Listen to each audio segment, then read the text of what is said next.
oyen? No. ¿Ahí me oyen? Sí, tengo el poder. Hola a todos. Voy a comenzar en español, pero voy a dar luego la presentación en inglés.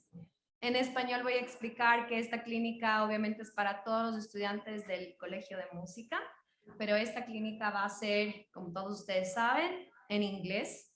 Y esta clínica está siendo en este momento retransmitida vía Zoom para todas las escuelas, parte del Berklee Global Partner, ¿sí? Así que welcome everyone here in the theater or maybe by Zoom. It's an honor for us to have this amazing clinic here in this theater in Quito, Ecuador, College of Music de la Universidad San Francisco de Quito. So scream. So everybody. So for us, it's amazing to have today this amazing clinic. Thanks to the Berklee initiatives, Berklee Global Partners. Just to let you know, this clinic, it's been recorded so everyone can see it and listen to it after. So it's going to be in the Berklee initiatives, like all the media there, okay? So smile because you're gonna be on TV, okay? So for me, it's an honor to introduce you to Erini Tornesaki. I hope I got it right. She's an amazing teacher, alumna from Berklee. Welcome. It's going to be with us also our teacher, Daniel Toledo.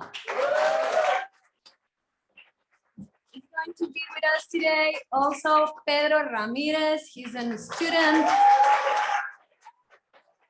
from here, from Tom, with a few. And we're gonna share after also with two teachers, Julian Frangi from Argentina, from alumni also, and Mauro, who's gonna play percussion, also a teacher here, and also alumni. So welcome everyone. It's a pleasure to have you here. Enjoy.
Muchas gracias. I would like to invite on stage Julián and Mauricio to accompany us. And I would also like to take this opportunity to thank the USFQ and the Berklee Global Partners for this fantastic opportunity. It has been such an inspiring week working with the vocalists, and I'm really happy to see instrumentalists here as well. I'm looking forward to meeting you all. I can say you're very privileged to be studying in this fantastic program. I think it's definitely one of the best in the world. I'm sure about that. And it's really an honor for me to be here and to be sharing my culture here as well. So thank you.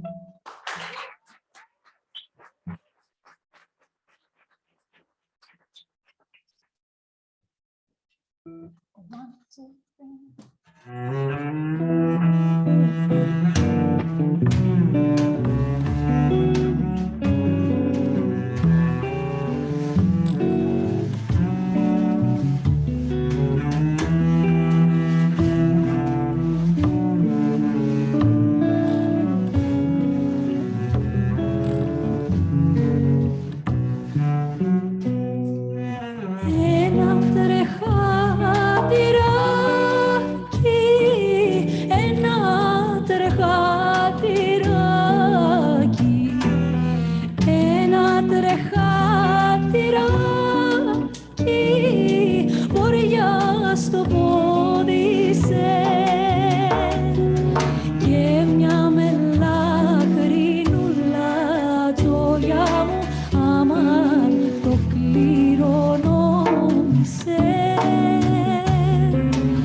Muchas gracias.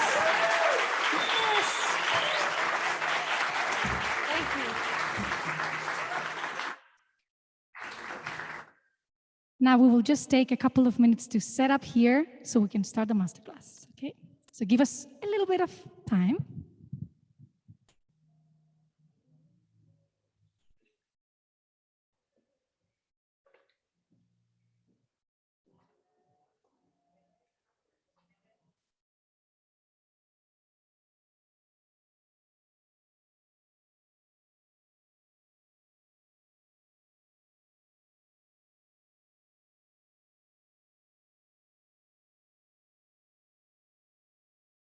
While they set up, I just want to let everybody who's connected by Zoom that we're going to receive all the questions via message, okay? So we'll answer your questions. And also I want to thank Jason Camelio, Amanda, Gabriel Montufar, who are there in the Zoom sharing this moment with us.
Okay, so let's begin.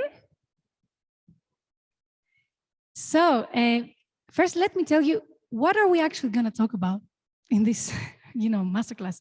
Because I know the title is a little vague. So we're going to go through a few topics. First, we're going to start with a little bit of introduction of my history and as a performer, as a vocalist and educator. Then I'm going to share the history of my great-grandparents who were refugees from Asia Minor or Anatolia. So I'm going to share a little bit about that history. And then I'm going to share a part of that music that these refugees brought with them. And we will actually also play with some of these elements, like we'll learn a couple of rhythms. I'm going to show you a couple of the intonation, the maqams, the scales, as we say, even though they're not scales. And then we're going to talk about, you can call it the music business, because, as an artist, when you choose to be a professional, you have to deal with the music business. So how do you share your music and your authentic self to the world, but also considering concepts like what is problematic about the word world music, or what are your roots, or how can you challenge cultural appropriation? What is it? And how can you tell your authentic story based on who you truly are through your music and through your storytelling in this global music industry. So let's begin. So Erini is my name, but in Greek it's Erini, okay? You see it's epsilon iota, E, and it means peace. I just choose the older version of this name, which is Erini. It's more traditional from the villages. And this is me when I was 4 years old and 5 years old in my dad's restaurant. So he had a restaurant. He was not a musician, but he loved to sing. He always chose wonderful musicians to perform Greek music in the restaurant. I always grabbed the microphone and I always wanted to sing. Musical family. My mom was a music teacher in secondary school. She retired. And both of my sisters also played music. I started with classical piano. Then I was playing classical cello. So I was in an orchestra. I also grew up in the choir, which I think is a fantastic training opportunity for every vocalist. So if you have never been in a choir, I recommend that you do it. Instrumentalists can really, really benefit from being in a choir as well. And later on, I decided I want to sing contemporary music. When I was a teenager, I liked pop and rock and R&B. And that's what I wanted to do. So I went to England, the British and Irish Institute of Modern Music. When I was 18, I got a loan to study, and I studied vocal performance, professional musicianship. I learned a lot about the music industry, especially in England. And I started working as a vocalist from age 19, really actively, singing all styles of music: Greek music, Latin American music, pop, a little bit of jazz, soul. I was really searching for those job opportunities to be able to make a living, but also to grow as a professional and as a vocalist. And it was really a great experience. Before I graduated, I auditioned for Cirque du Soleil, Circo del Sol. And you know, if you heard about those auditions, you audition, but you may never hear from them. Maybe you can hear from them in 2 years, 3 years, 10 years. And so I did that audition and forgot about it. Then a year later, they called me, and I had to go through again a round of, let's say, last auditions until I was chosen to sing in the show Curious by Cirque du Soleil. Has anybody seen Curious by any chance? No, because it was in North America, and we toured for 3 years until I decided to actually leave and move on to other things. I stopped renewing my contract. I performed 1,074 shows in 3 years. And I was the only singer, 9 to 10 shows a week. I had to build a lot of my vocal stamina, and I learned a lot from this experience. I learned about my body, my voice, about touring, working in a team, and working in a huge production. So that was a tent. We were moving every 2 months in each city. So I got to experience a little bit of each city. And this is my costume. That's what I look like every day. And I had to do my makeup all by myself. They train you there to do your makeup. No matter, you know, if you know how to do it or not, you have to do it. Yeah. All the artists, by the way. And then Berklee. Berklee came into my life. Berklee was a dream of mine since I was 17. Like I'm guessing many of you too. I auditioned when I was 17. I got a scholarship, but I couldn't afford anything else. So it was really an unreachable dream. So, you know, I went on with my life. But then when I was at the Cirque du Soleil, I found out that Berklee in Boston had opened up a new master's program. It's called the Berklee Global Jazz Institute Master's Program. It opened, I believe it opened in 2016, the master's program, but the actual institute has been going on for 12 years, I believe, 13 years. So when I read about this program, And I actually visited the program and saw some of their presentations and what they were doing. I thought, this is for me. This program has my name on it. You know, I need to be in this program. There were many reasons why I was feeling that. It's a jazz program led by the wonderful pianist Danilo Perez from Panama.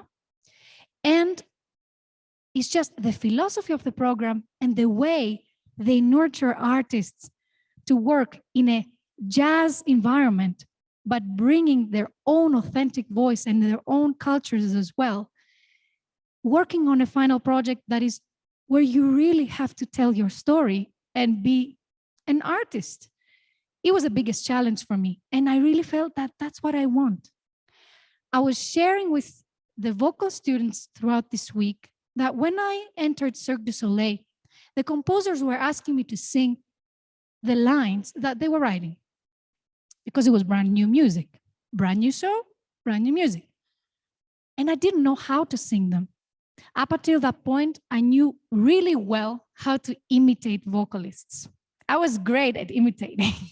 You know, I could do all kinds of voices, all kinds of accents, diction, vocal, whatever, you know, you name it. I was a good singer and an employable singer, if you know what I mean. But I didn't really have my own voice. And it really hit me when I arrived at Cirque du Soleil because they wanted to write music for my voice. I was like, what is my voice? Okay, sing this line. How do you want me to sing it? Do you want me to sing it in like pop style, soul style, jazz style? Just sing it, they said. Well, I don't know how. I was only used to listening, repeating, listening, and repeating, you know? So it was a really big moment for me. I realized that that's what I want to do. And really, I think the start of this whole adventure was at the Berklee Global Jazz Institute. I went there 2017, 2018, graduated. And then I became a professor at Berklee. I started teaching music business at the Global Jazz Institute, ensembles, voice, and also I teach Voice Technique 101 at Berklee Online. So that is since September 2019. Here's just a little list of people I collaborate with, I have collaborated with, and I picked some because it's basically to show my my love of cross-genre collaboration. For me, I love working with people from all genres. I love working with classical musicians as well, jazz musicians, popular music, folk, traditional music from all over the world, Greece mainly. All kinds of styles, but still I feel I can bring my own voice in these collaborations. And here's a list of my musical influences. So the Greek music of Asia Minor, which comes through my heritage, Cretan traditional music, because I grew up on Crete, and also contemporary Greek composers that I grew up with, listening to, classical music, obviously, because I was in it a lot, pop, rock, soul, and R&B. So now you may be wondering, what is Asia Minor? You keep saying Asia Minor. Asia Minor is also called Anatolia, and it's the western part of Turkey. So before 1922, there were a lot of Greek communities living in this area of the world. And it was during the Ottoman Empire. Now, my great-grandparents, they also lived in the outskirts of Izmir, Smyrna. Today, it's called Izmir. Back then, it was called Smyrna. There was a Greco-Turkish war, and unfortunately, there was a devastating catastrophe in Smyrna in 1922, which caused a really big exile of refugees. A year later, the governments signed an agreement in Lausanne for the populations to be exchanged, which meant Greek people had to leave Turkey and Turkish people had to leave Greece. But how could they separate people based on ethnicity? Think about it. People are together, people mix. There is no boundaries on DNA. So, and the thing is, Greek people spoke both Turkish and Greek, as well as the Turkish people that lived in Greece. So they decided to use a very simple method, religion. So they said, Christians need to leave Turkey and Muslims have to leave Greece.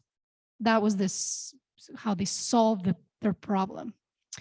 So unfortunately, millions of refugees had to just leave their homes and lose everything. Smyrna was burned in 1922, and here are just some real photos from that time of the boats where the refugees were going on to and trying to find a new home. But they were refugees, so they were not welcomed, you know? They had a hard time, even if they spoke Greek. They arrived on Crete and they were struggling a lot.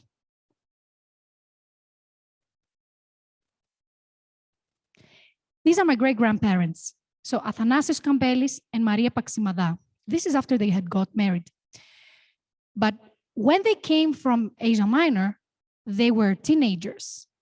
Athanasios was 17 and Maria was 14. They were traveling with their siblings and their mothers because their fathers were killed. They came from different villages, so they didn't know each other, obviously, but they both landed on Crete. Creta, this is where I'm from. This is where they met, got married, and the story goes on. For me, it is really important to know where I come from. It's important to know the history of my ancestors.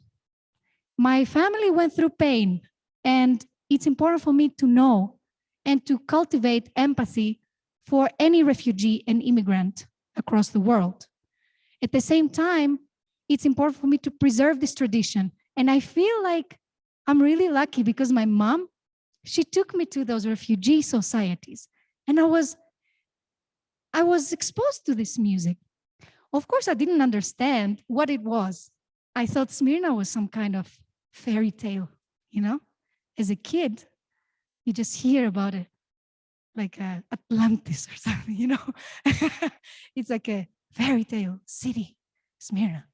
And I could see that the tradition was different from the Cretan traditions. So I was curious about it. I loved the songs, but I didn't really understand it. Oh, here's just some of the facts that I just shared with you.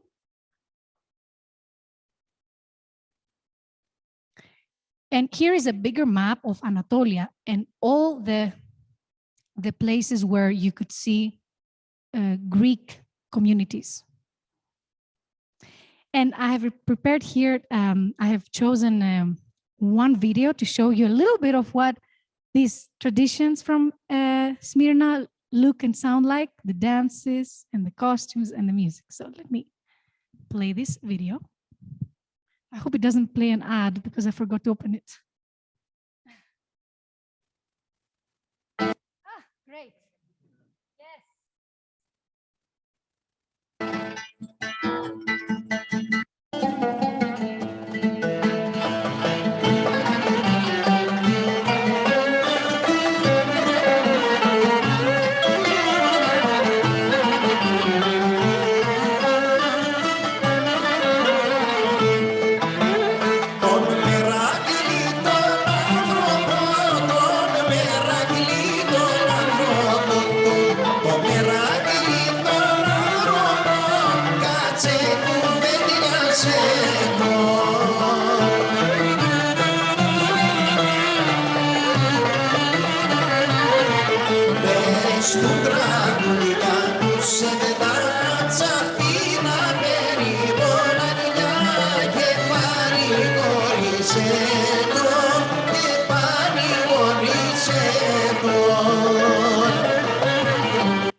You hear this is an unusual rhythm for you probably, right? Can you guess what it is? You were counting, right? No? What is it? Nobody was counting. So it's a 9/8. Okay. So it's like 1 2 1 2 1 2 1 2 3 1 2 1 2 1 2 1 2 3. Yeah. Okay. So this is a very typical rhythm that we use in this music, and we will look at it in a bit as well.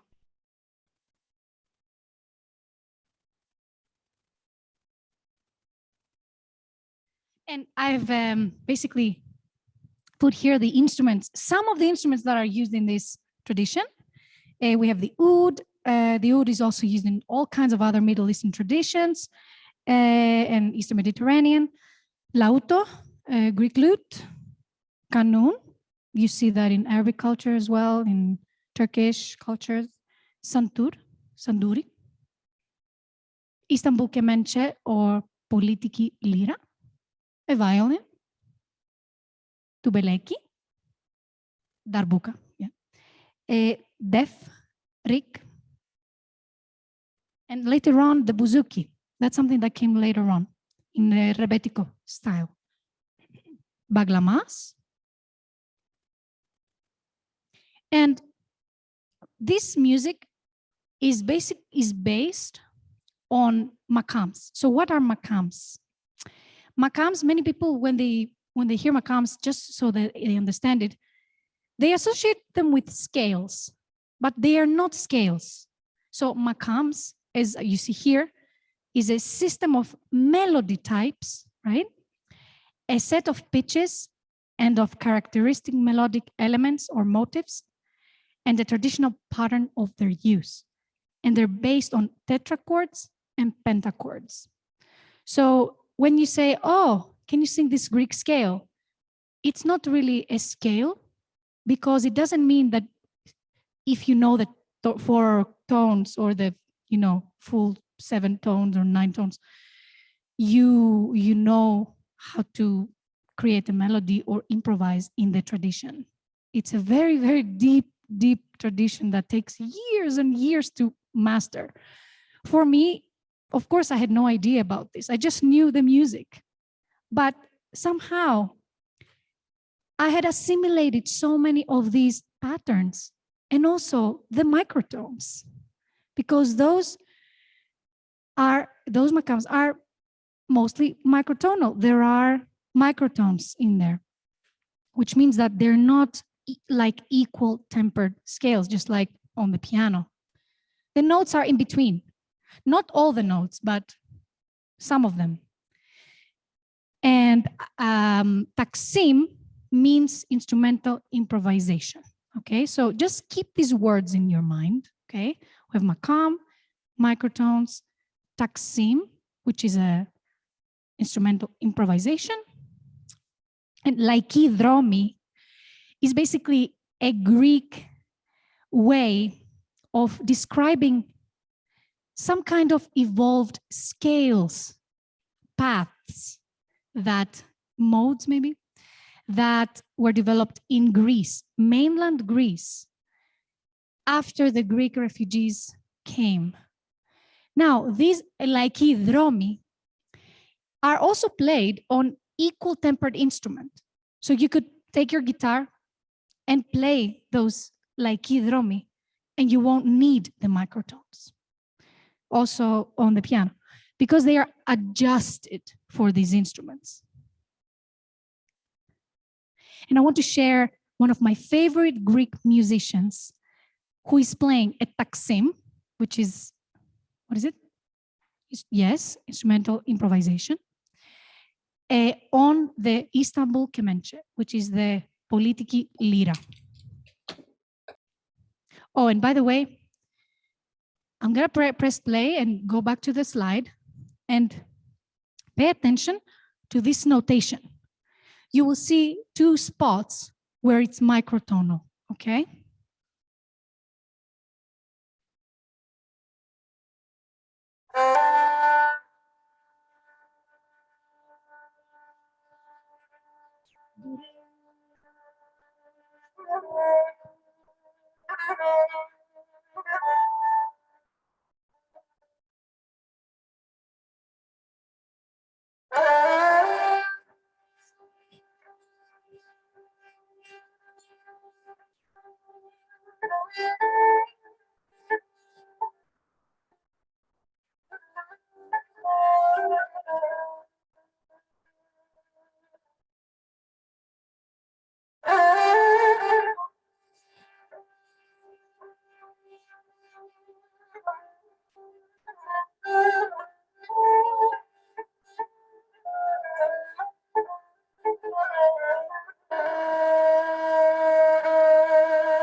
into the next pentachord.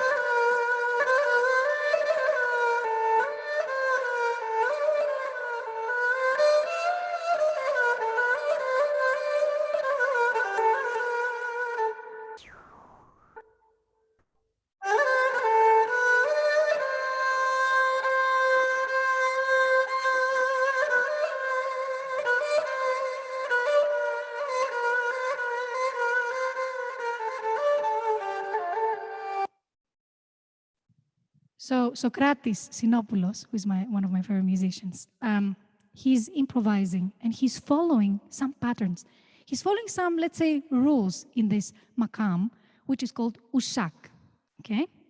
And I wanted to show you an example of a couple of songs. So a song called Tis Triantafillas ta Fila, which is in ushak, okay?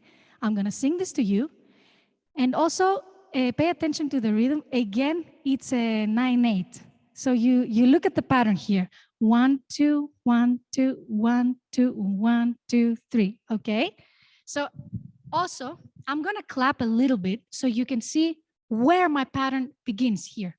Pay attention because then you will clap for me. Okay. So.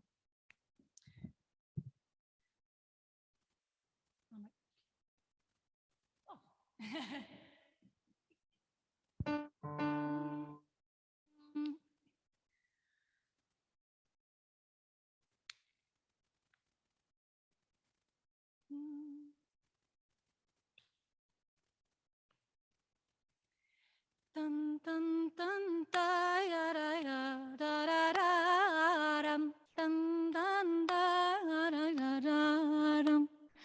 Dun, da, dun, da, ya, da, da, da, dum, da, dun, da, ya, da, da, dum. Da, da, da, da, da, da, dum. Distrianda fila, sta fila. Brahman natakano foresya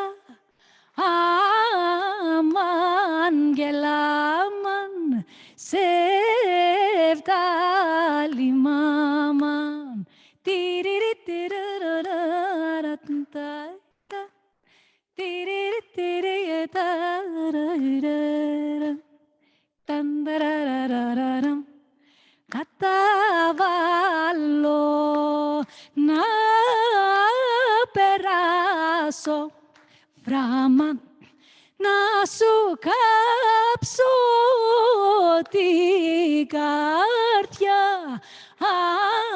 aman gelaman sevdalimaman titirarararararara Senataleho kyakuta parejarti ke grapseta parejarti ke grapseta senataleho kyakuta pam pararararam.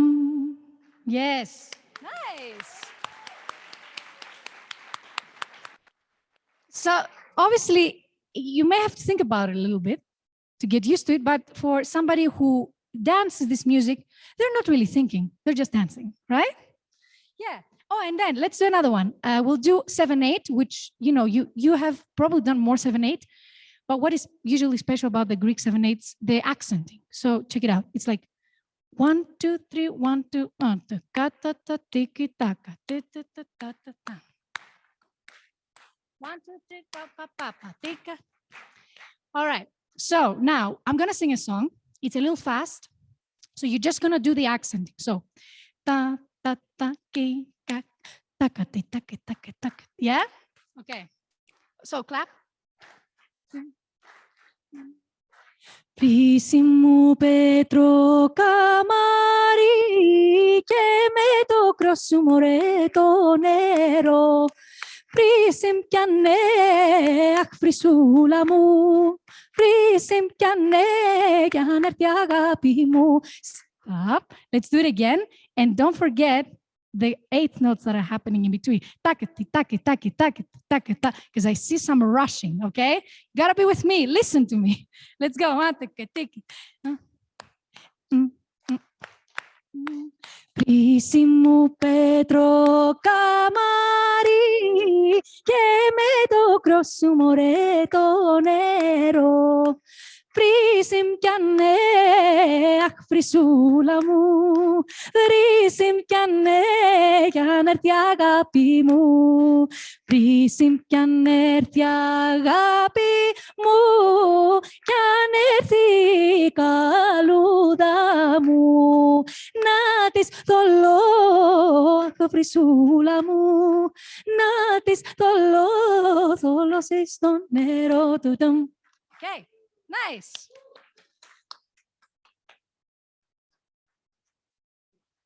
And now I'm going to show you a really beautiful element of this music, which is called amanes. Also, you will hear this as gazelle because it's very related to the Turkish gazelle, which is vocal improvisation. So usually it works similarly to the taksim, but it's for a voice. And many times we have lyrics and we're singing a poem, and it's usually a 15-syllable poem. Many times there is a rhythm that is stable under this, but the voice is so free on top of that. So I'm going to demonstrate a little bit of that. We use the word aman a lot, which means mercy. Oh. So the song I'm going to sing is called Smirneico Minore. It was first recorded by Marika Papagika in New York City. She's Greek from Asia Minor. And here is the score, but maybe somebody can come and change the page when we need. Yeah. So Netu, when I give you a sign, you change the page.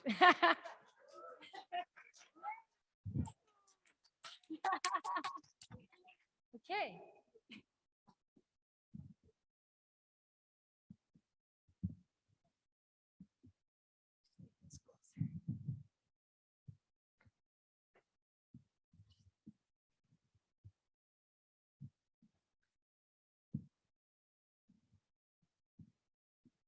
Yeah, check. I'm following.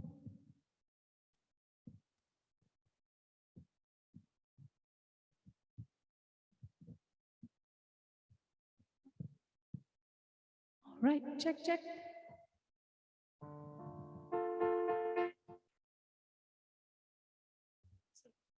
It's fine, I'll have it.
Thank you so much. So you were noticing that, first of all, there are no microtones here. These are adjusted maqams, like idromi, and they are, let's say, almost like modal improvisation here.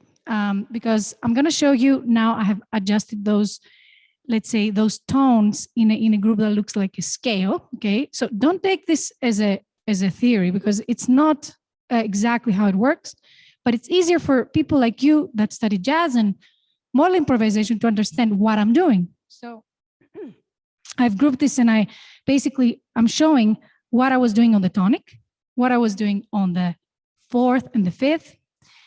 And I want to also to try singing some of the scales. So everybody, so let's look at them. So we have,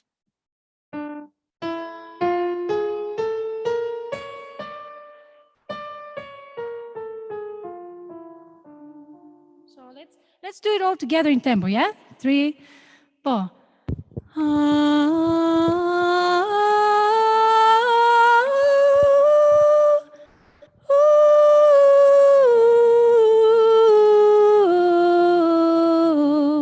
That sharp 4 is the one that you're just not used to. Let's do it again. 3, 4.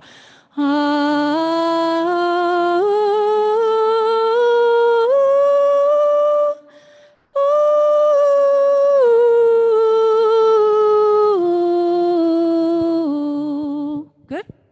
Nice. Let's try the other one.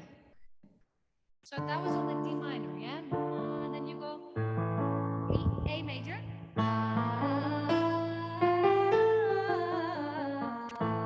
That's what we call Hijaz. It's the Hijaz sound. So at the top, the notes here could be different too, like.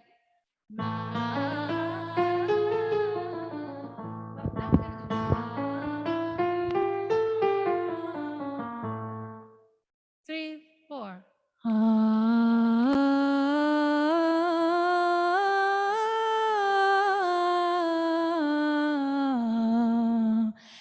And then on the G minor.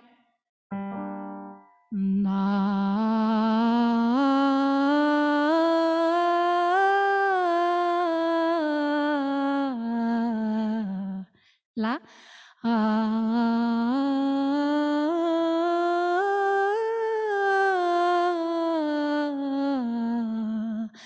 Re.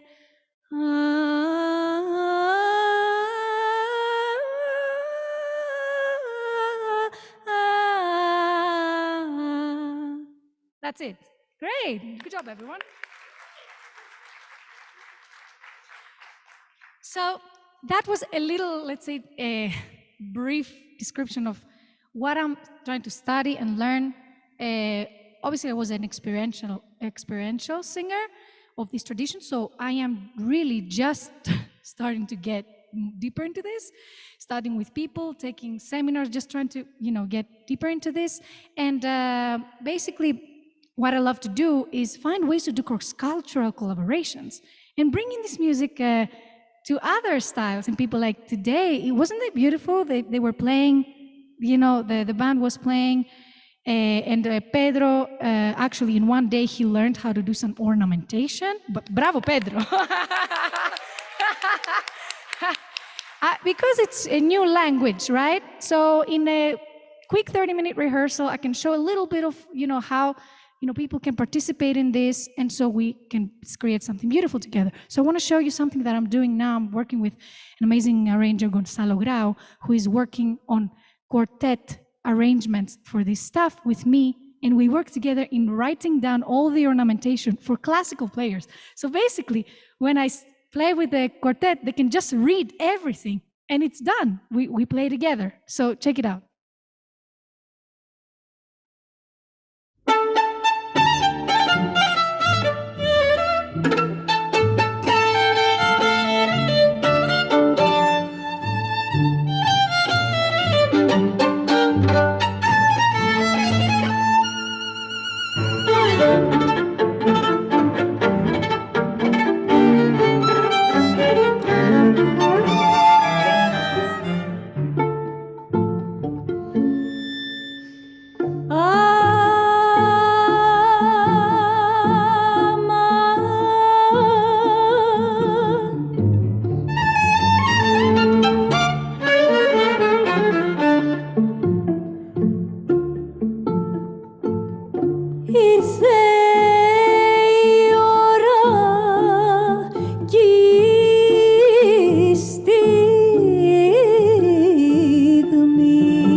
the sake of time, we're just going to watch half of it. Thank you so much. All right, now let's talk about this strange title of this masterclass. What does global village mean? Actually, it means how the world is so connected nowadays with telecommunications. But how does that affect the music industry? How does that affect us as artists? Do you notice how different the new generations of artists are? You see, genius little pianists that watch YouTube from the age of 3 and they can play crazy stuff. You see people that learn music from all over the world with just opening their YouTube on their phone, and it has changed the music industry. But how do you stay authentic and yourself, and how do you find your personal voice in this industry, in this global industry? It's no longer about local music. Not at all. I mean, local music, yes, we want it to thrive, and we are local, and we're playing local, and we're creating local, but it's always communicated across the world.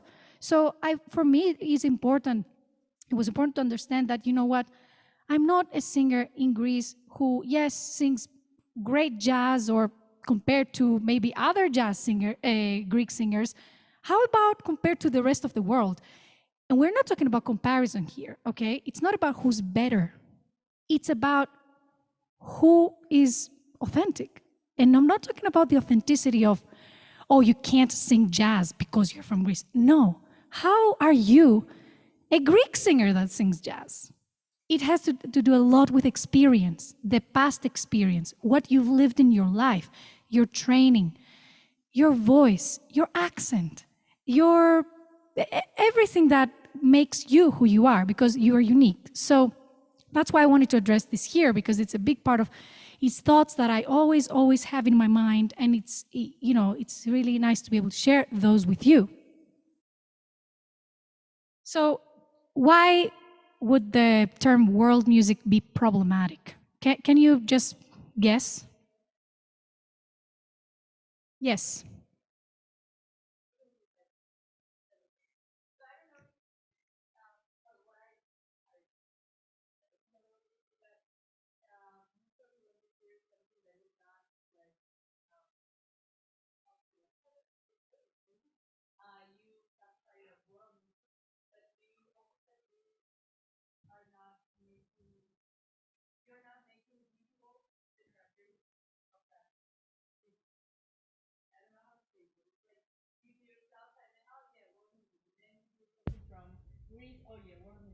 You have a great point. What's your name?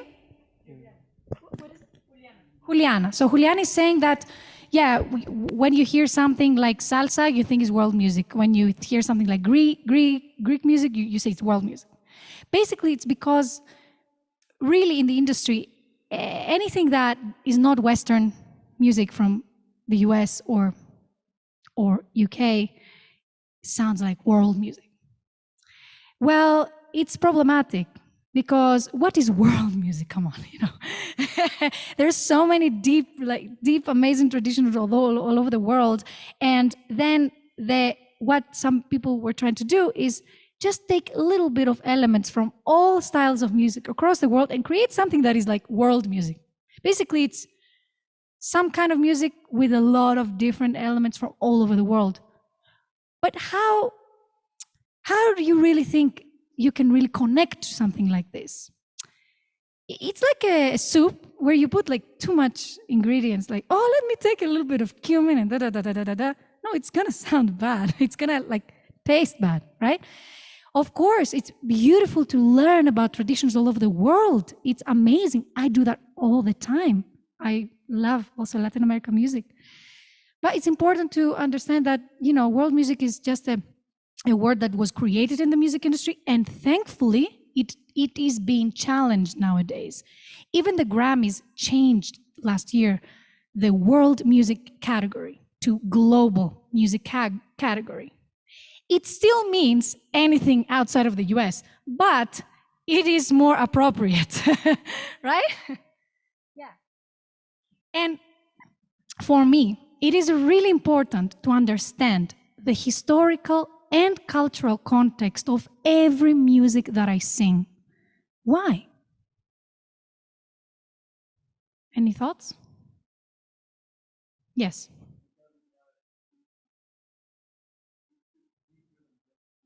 It's deeper than just music. It's stories, it's history, it's culture, storytelling, sometimes ugly history, and it's important as a musician to know what you are performing. It's very common that people pick up music, they perform it, and they have no clue what they are singing about or playing. So I think it's very important for me to do that. And now I just wanted to throw this term here. What is cultural appropriation? Well, cultural appropriation can be when you use cultural elements from a different tradition of yours, usually from minority groups, in order to benefit you. And unfortunately, this happens a lot in the music industry for marketing purposes.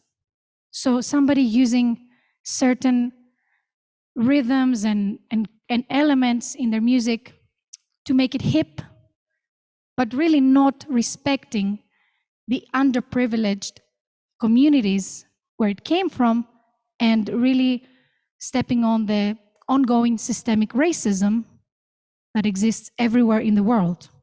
For me as a musician, these topics are very important, and I'm always looking for ways to speak about these things and to express them and convey them through my own music. And now let's talk business. Sharing your music with the world. Why is storytelling very important in the music industry? Well, there are over 40,000 songs going on Spotify every single day. Who's gonna press play? Somebody who gets interested in your story. So, marketing and your story are as important as your music for the industry. And you may think, oh, I don't care about the industry. I just want to be a great musician. That's fantastic as well. But if you want to be a professional musician that shares music with the world, it's important to understand it, to accept it, and look at it in a beautiful and creative way. Don't look at it as a burden. It's part of what you want to do. And the results will make you really happy. You'll be able to share more music with the world and really, really follow your purpose. So yeah, if you can check these points here. Capturing your attention, the attention of a listener with your story. Touching them emotionally. And also knowing who you are, and also what you want to transmit. It's important to decide, what are my values? What do I want to share? And here you can actually take a photo of this if you want. I'll sit down.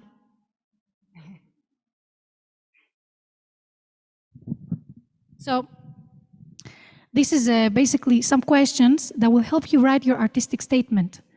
What is an artistic statement? Well, as an artist, it's important to tell your story, tell your background, compare your work to other contemporary work. Also, explain your philosophy. Explain why you're doing this, your purpose, and deeper things than just, I just want to play cool music. This will help you with everything in your career. Brand. What is brand? Tu marca, yeah, but what? Yes.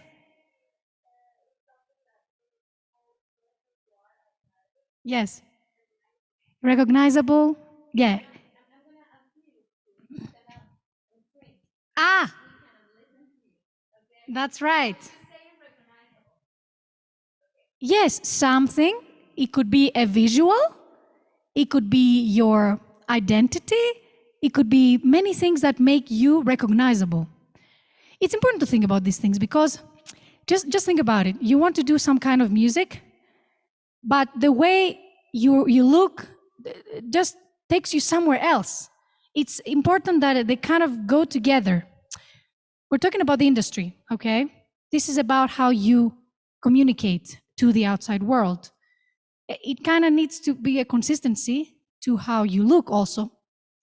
The colors maybe that you use, maybe your website has specific colors and your social media because you connect to these colors and maybe they remind you of your music and you want people to perceive you a certain way. Social media, the social media game. I know we all have a love-hate relationship with social media. Believe me, I hate social media, but I also love it. Because, yes, I know it feels like a burden. If you do it in a way that is organized, you're not just scrolling on Instagram all day.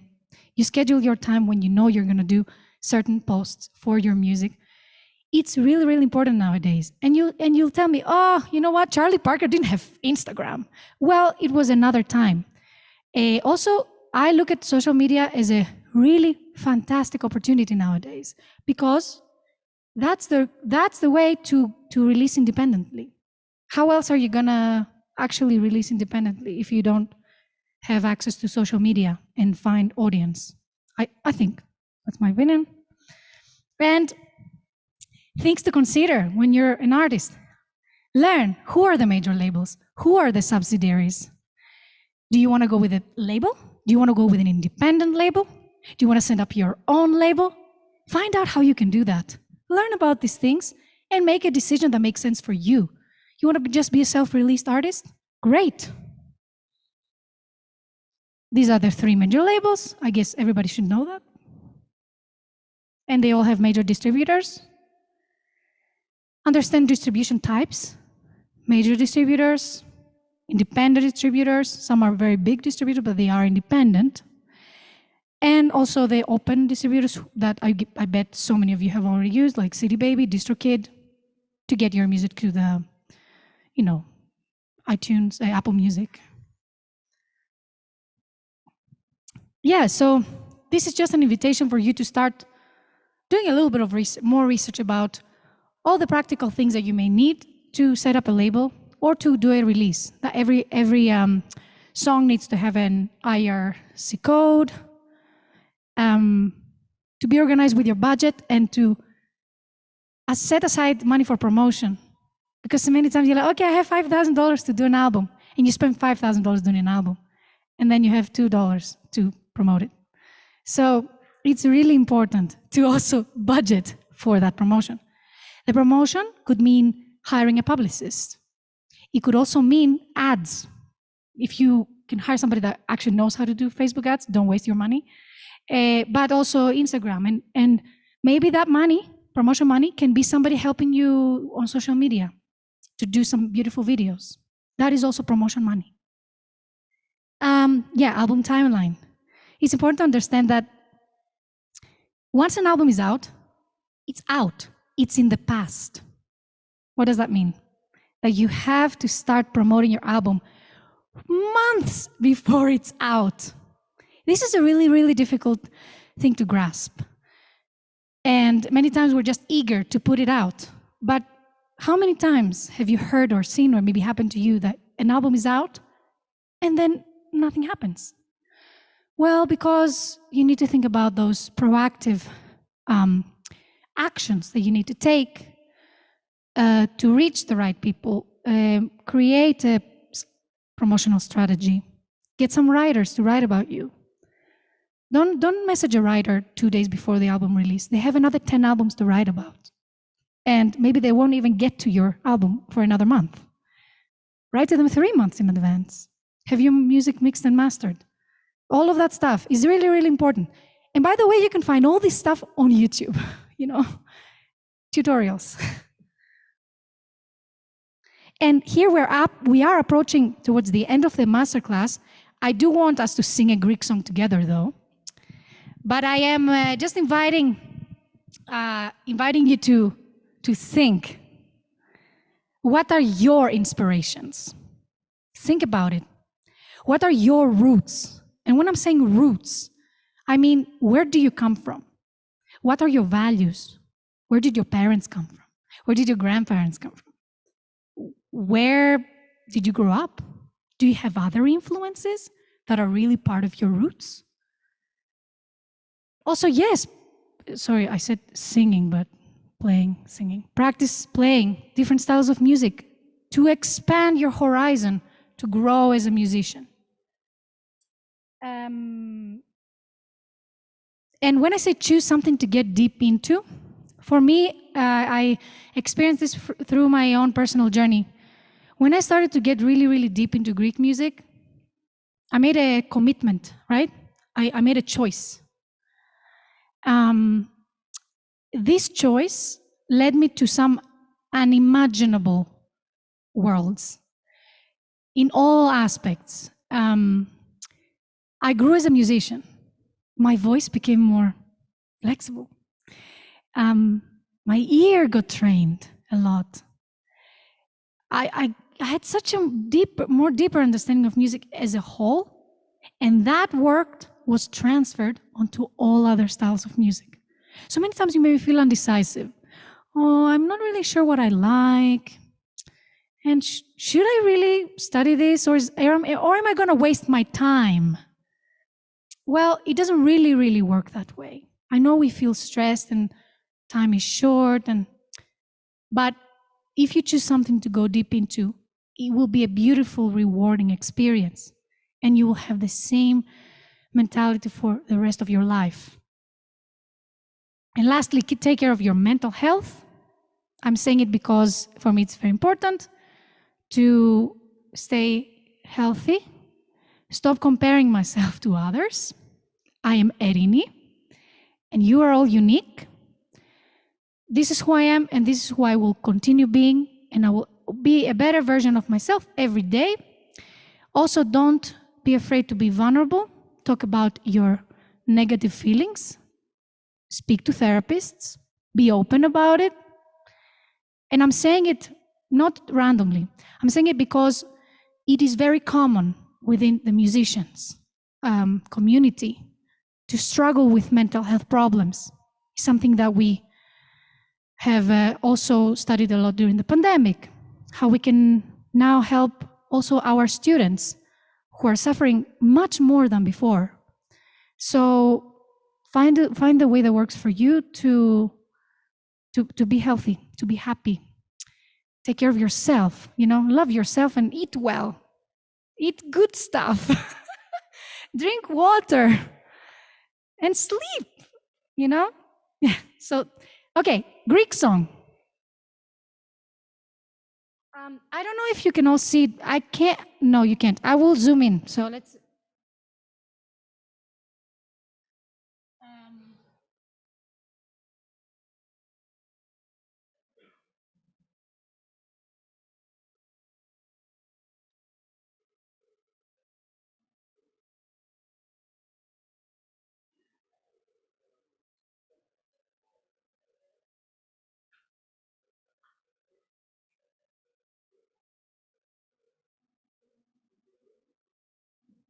Yeah, maybe I'll sit down so I can also change the page.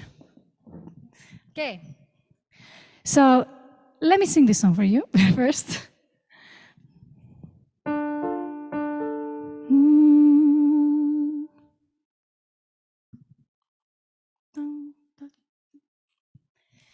Τις εμέλιες ένα ναι από που είμαι εγώ. Τις εμέλιες ένα ναι από που είμαι εγώ. Απ' το καρατάσιφος μου ή απ' το κορδέλιο. Απ' το καρατάσιφος μου ή απ' το κορδέλιο. Τις εμέλιες ένα ναι κι όλο με ρωτάς. Από ποιο χωριό είμαι εγώ αφού δεν μ' αγαπάς.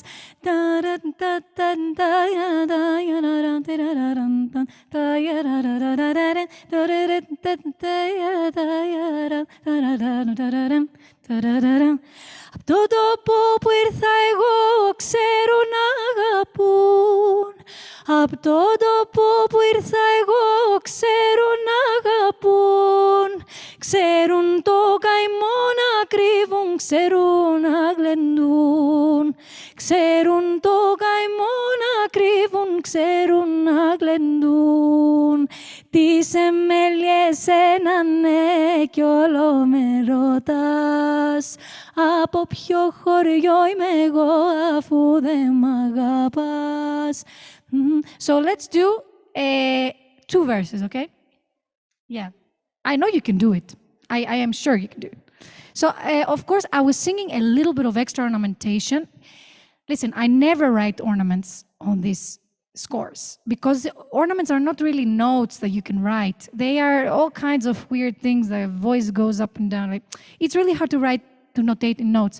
What I did is I just put those really basic things that I feel like should definitely be there. And then of course, you learn this music just, it's an oral tradition. So you just keep listening, listening until you can get it. That's the way, really. Okay, so why don't we sing this with la la la first, okay? So, and try to do the ornamentation that I wrote there, okay? So we'll do a little slower. La, din, din. 1, 2, 3.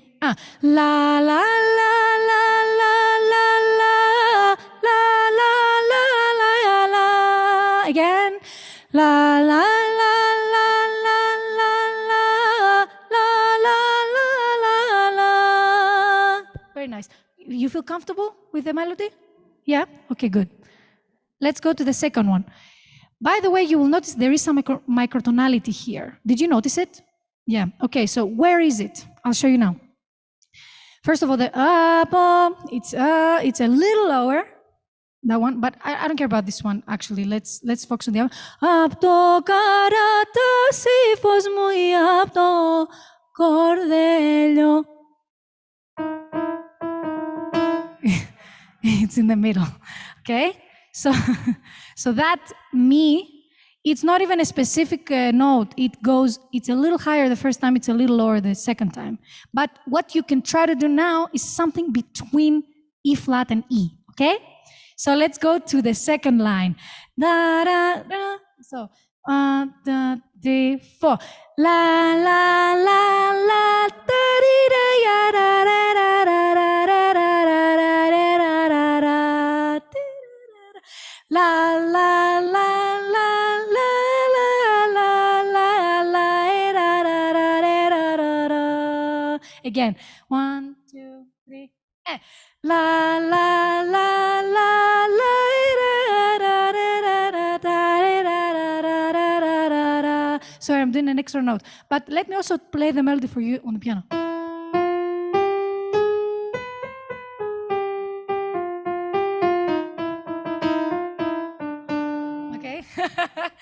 Okay, 1, again, 2, 3, and la la la la la da da ya da da da da da. That repeats. Let's do it faster now. And 1, 2, 3, da da da da da ya da ya da ya da ya da da. Again, da da da da da ya da da ya da. Yes. Nice? You feel okay? Yeah. We will repeat, of course. Huh? Yeah. Let's sing the chorus. 1, 1, 2. So you're starting. Sorry, me. Mi, fa. 1, 2, 3, 4.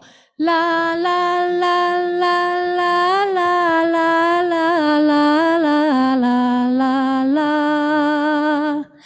La, la, la, la, la, la, la, la, la, la, la, la, la. So I kind of attempted to put a little bit of the ornamentation there. It's not really precise, but you can try doing this. Like, I'll show you. Say, Tise me sena ne taya tarirara ta tariraya tariraya. It's more of like a slide. and you skip the note, like it's like da, da, da, da, da, da, da, da, da, di, da, ya, da. Yeah, and it's not going to be like da, di, da, da, because a lot of people, they tend to do the like those three notes. Da, da, da, da, da, da, da, da. Yeah. Okay, why don't we try singing the lyrics together? I'll say them first. You know what? They're not so hard. They are, I think the Spanish pronunciation is a little similar to Greek. You'll see now.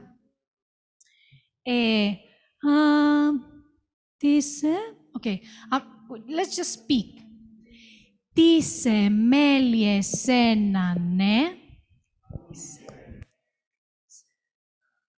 Beautiful. You sound amazing. Από πού είμαι εγώ. Yes. And then it repeats. Απ' το καρατάσι φως μου.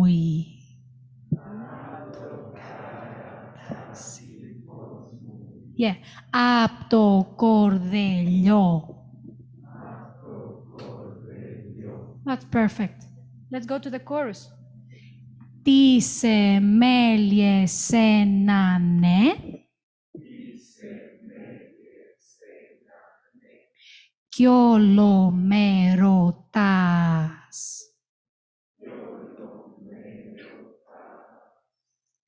Από ποιο χωριό είμαι εγώ,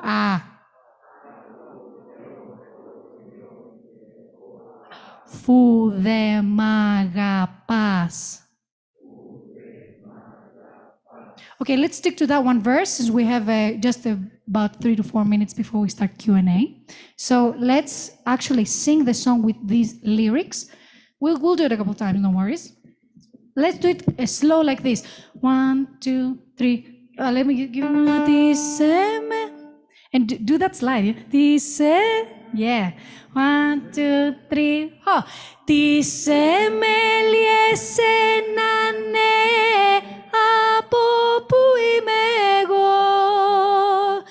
Τις μέλει εσένα, ναι, από πού είμαι εγώ. Απ' το καρατάσι φως μου ή απ' το κορδελιό. Απ' το καρατάσι φως μου ή απ' το κορδελιό.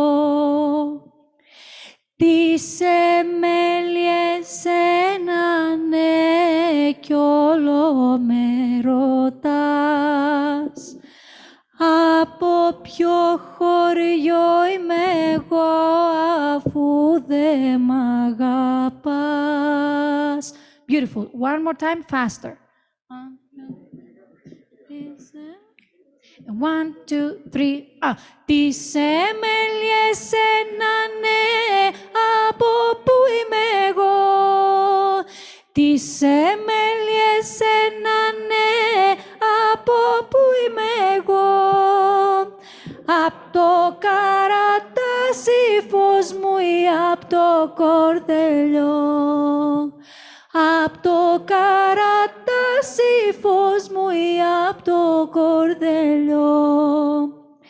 Τις μέλει εσένα, ναι, κι όλο με ρωτάς. Από ποιο χωριό είμαι εγώ, αφού δεν μ' αγαπάς. So now we're gonna do it. I'm gonna do the first line, you repeat. I do the first line, you repeat, and then chorus together. And that's gonna be a little faster, okay?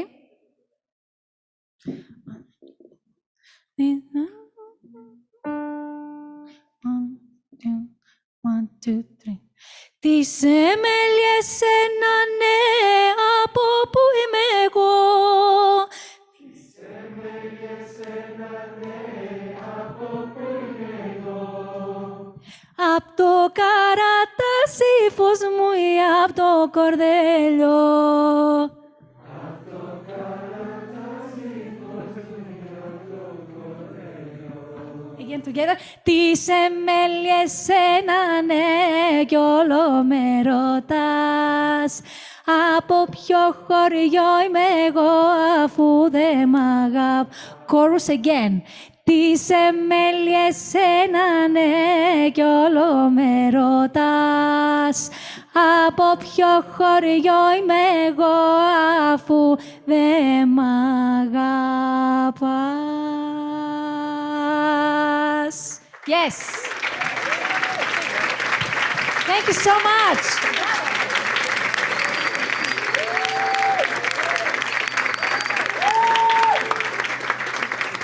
Fantastic choir. Yeah, let's open up for questions. You have to talk loud, I think. Or is there a mic? I'm going to ask you for if they ask something, or you can come here, or if you can please repeat the question so they can hear I can it repeat. Okay, thanks.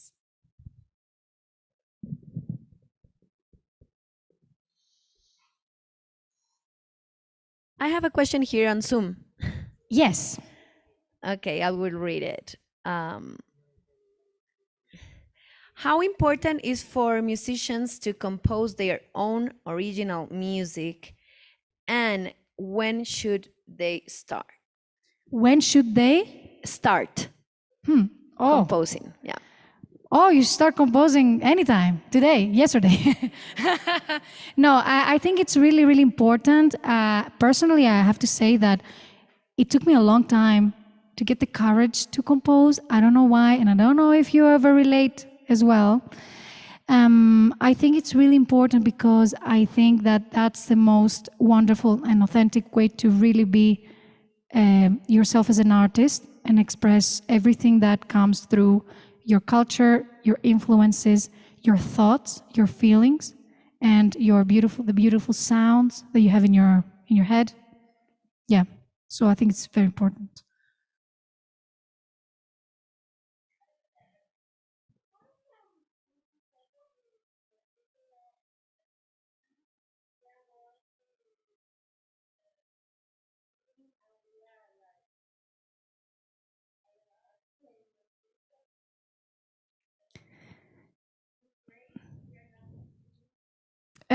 It's a very, very difficult question. So the question was, how can we be careful with cultural appropriation when working with indigenous music? I personally believe that you probably know the answer better than me, because you live in this country that has a big indigenous population, and my natural response to this would be to be respectful of what you're doing. Be respectful of the indigenous populations, and through your work, stand by the indigenous populations. Understand if there is systemic racism, and be an advocate of that if you're also going to be presenting their music. This is my feeling. But I think as you know your history better than me, I think you have the answer. I hope this was a good answer. It's a very tricky subject for sure. Yes, where? Hi, I have a question. So this song we just sang, what is it about? Yes. This song, it says, it's a love song. You see, it's a happy song. We were happily singing this. It's a love song about one of the lovers saying, why do you care where I come from? Why do you care which is my neighborhood? Karatasi and Cordello were neighborhoods in Smyrna. And it says, you don't love me anyway. Why do you care where I actually come from? Yeah. And then the rest of the lyrics say that where I come from, in Smyrna, we know how to love. And we know how to hide our sadness and how to have a good time. Basically, to sing, dance the sadness away? Thank you for this question. Yeah. I have a question. What would be like the best advice for amateur singers to improve their singing? If they're starting like making their own compositions and try to do like find their own voice. Yeah, great question. I think this has a lot of different answers, because also as a vocalist you want to practice your technique, because you want to see what's your potential, you know, your voice, where can you reach, establish a good breath as well. You know, the diaphragm is your best friend. It's my best friend for sure. Yeah, yes, because your technique, of course, it's a very personal journey for every one of you. The vocal students here heard about my story of having a dysfunction of vocal fold because of a cyst I was born with. That's why you hear my voice is very breathy, because a lot of air comes through and it's not clear, which means I had to work a little extra hard just to establish my breathing and connect my vocal folds. I'm saying this because it's important to understand that your anatomical, let's say, your anatomy is a very important factor in terms of how your voice is going to get developed. When you want to find your personal voice as a singer and songwriter, or maybe you're working with somebody that writes songs for you, it's first important to work on your, you know, musical technique, but not in the sense of, oh, I'm just going to do exercises every day and that's it. Find songs to sing and get inspired by this. How I personally developed was I realized I couldn't sing certain things, and I was like, how can I sing those things? And then I was trying to find ways and techniques and exercises to sing those things. It was a work of love. It was a work of passion. It wasn't me just, okay, today I'm just going to do my exercise and that's it. That is not music. So technique, and find a beautiful way to establish it. And then creating music, working collaboratively, listen to all these different genres of music, and yeah, exploring, experimenting. Hi, Erini. I have a question too. So, regarding that, everyone, as individual artists, we need to present ourselves as personal brands. So, how do you align, you know, your personal identity to give like a correct way of promoting yourself and your music through a personal brand, you know, through your identity? It's I think first of all you start with your values and what you want to portray. There are all kinds of branding exercises where you explore your personality. Parts of your personality are part of your brand. The way you talk, the way you behave. Are you a super energetic person, or are you a calm person? Are you smiley, or are you sad? You know, all the time. That's also part of your brand. You know, have you not noticed how certain singers, they have, you know, certain brands? However, branding is not only for vocalists; it's for instrumentalists too, because it's important to, as an instrumentalist that wants to be a leader, you want to be a solo artist, leader. You will need to at some point sell your music, maybe put out your music. It's the same process. You first find what matters to you the most, your values, your personality, and then you start more externally. You see what fits with the sound of my music, and how can somebody look at me and have a sense of what my music is. And I'll give you an extreme example. Well, if I came here and I looked like a punk singer, because there is a stereotype of a punk image. It's a stereotype, yes? You're immediately going to fall into this stereotype. And it's important to understand that the mainstream public, the public, works in this way. They associate. And they love to put you in a box. They need to put you in a box. They need to create genres so that Spotify can make the perfect playlist. This is the reason of genres. So first, think about your genre. Yeah, maybe it's a mix of genres. Maybe it's a new name of a genre, but it needs to somehow describe your music so that also journalists can write about it. So when somebody's reading your bio, they can imagine what your music may sound like, because we're talking about really different styles, okay? Is it electronic music or is it acoustic music? Is it classical music? You know, and that would align with your image and brand too. I could take that punk style and put it all over my websites. And then, you know, in my visuals and my designs. But then I'd show up and sing Greek music. Maybe that's my style, you know? Maybe that's my brand, a punk Greek singer. Well, yes, people will definitely fall into the punk stereotype, but these are things to think about. How does it all connect together, internally and externally, visually and audibly? More questions? Yes. Yeah. Hi. So for me, it was very interesting when you talked about how it is very important to, for you to know the most about you can about like the music you're going to sing. Yeah. So do you think that's because history and the context surrounds that music kind of shapes the way it is interpreted and should be interpreted? Absolutely.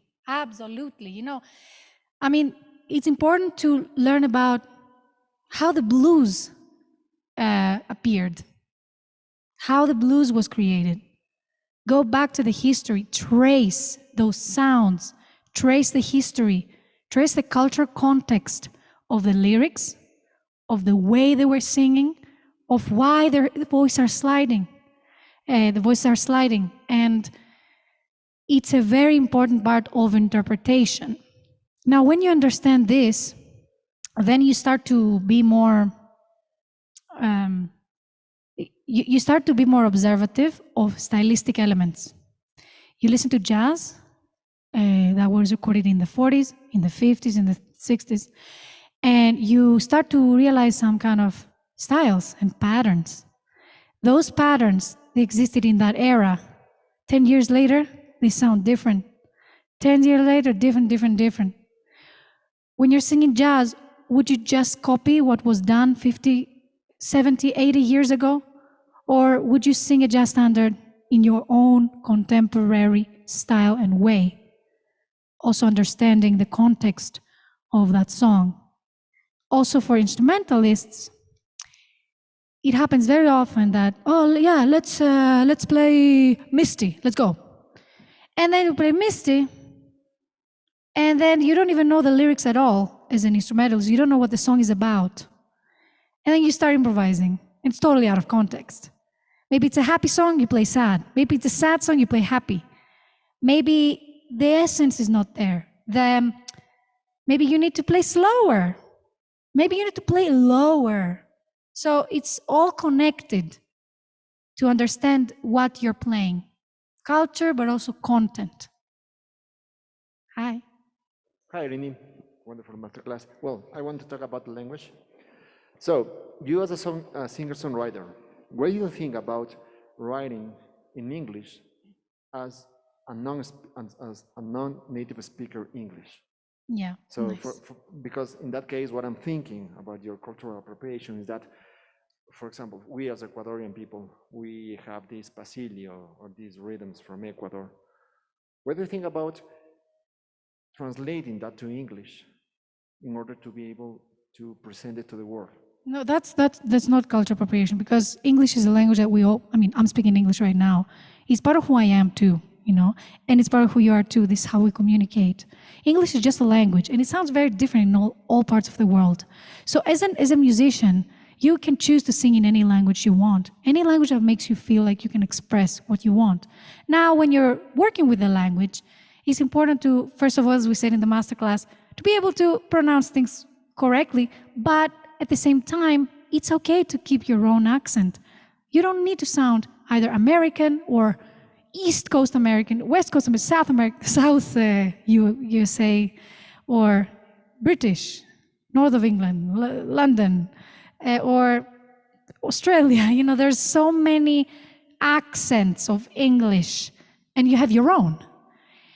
When I was in England, I used to sing in English with a British accent. I also used to speak in a British accent, and I was working on it really hard, and I was doing well. Many people didn't realize I was not Greek. You'll be surprised because right now you can hear I don't have a specific accent. It's a mix of American, British, Greek. And I don't mind if my Greekness comes through. When I sing an English song, I'm going to pronounce it well, but I'm not going to pretend that I'm American or any other culture. You're free to sing in any language you want, and it needs to feel natural to you. Music is subjective, and it's about aesthetics. So at the end of the day, if it sounds good to you, and you're feeling mature and wise that this is my path, this is what I want to sound like, then that's going to keep developing and developing and developing.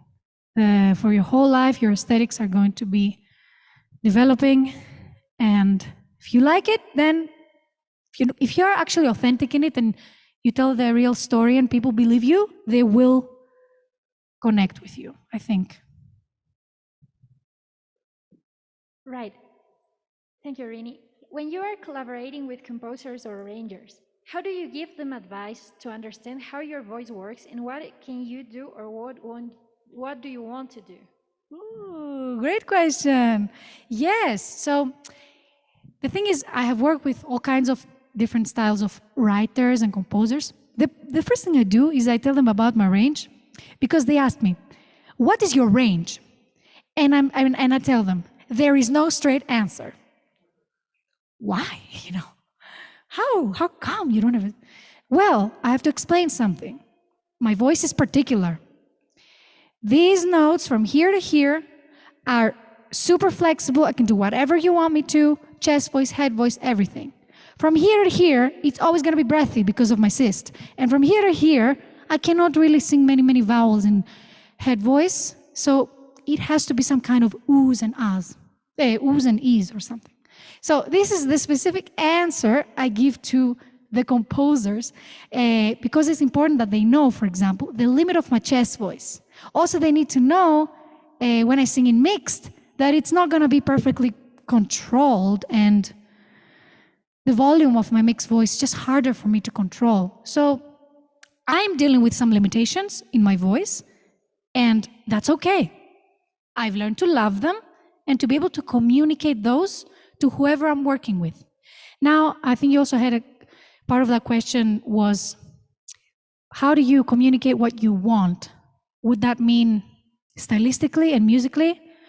If that is the case, then that is something that I think you find with experimentation, because you find people that you feel like you connect musically, and they are almost like reading your mind. But some other people, they have their own different, very different style. I think it's about finding the right people. Of course, it's important to have in mind a little bit of what you're imagining. And a very good way to do it is find references. Just like you would find references for mixing your music, you can find references for composing music. Find your favorite tracks and find what inspires you from each of these tracks. Is it instrumentation? Is it the rhythm? Is it the style? Tell your friend or your collaborator or your composer if they're working for you, okay? Because if you're working for them, you're just doing what they ask you to do. Or if it's a collaborative project, it's really a collaborative project. So show them that and tell them, I love the piano here. I love these chords. I love this style. You hear this instrument there? You know, oh, this orchestra, I want strings, you know.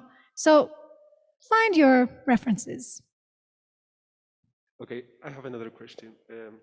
I've seen a lot of great musicians that are really talented, but also they are really afraid of sharing their own art. Yeah. For example, how would you give an advice for someone to lose that fear against, like, I don't know, opinions,